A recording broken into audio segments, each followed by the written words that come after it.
કોઈપણ શહેરમાં અસામાજિક તત્વો દ્વારા કોઈ પણ નિયમોનું ઉલ્લંઘન કરવામાં આવે છે, જાહેરનામાનો ભંગ કરવામાં આવે છે, તો આપણે જોઈએ છીએ કે એમની સામે કાર્યવાહી કરવામાં આવતી હોય છે.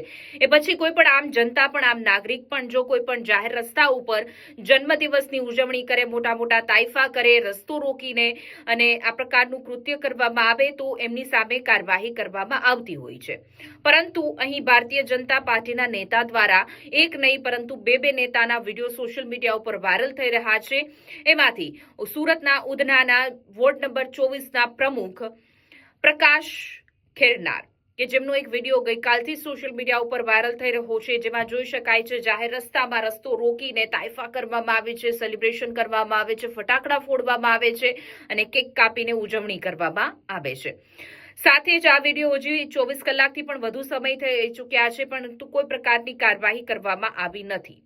ત્યારે ફરી એક ભારતીય જનતા પાર્ટીના કોર્પોરેટર એ પણ સુરતના છે, અમિતસિંહ રાજપૂત, એમનો પણ એક વિડીયો વાયરલ થઈ રહ્યો છે. તેઓએ પણ જાહેરનામાનું ઉલ્લંઘન કરીને સેલિબ્રેટ કર્યું છે તેમનો જન્મદિવસ અને ફટાકડા ફોડીને કારનું જન્મદિવસની ઉજવણી કરવામાં આવી છે.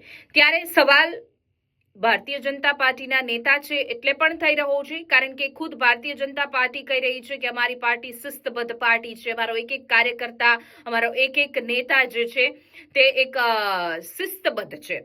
ત્યારે એમના દ્વારા પ્રકારના કૃત્ય કરવામાં આવે, સવાલ ચોક્કસથી થાય.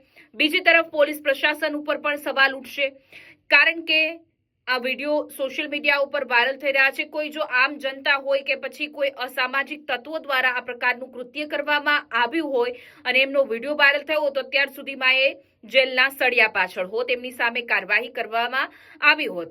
પરંતુ અહીંયા સવાલ એ છે કે શું ભારતીય જનતા પાર્ટીના નેતા કોર્પોરેટર સામે કાર્યવાહી થશે કે નહીં થાય?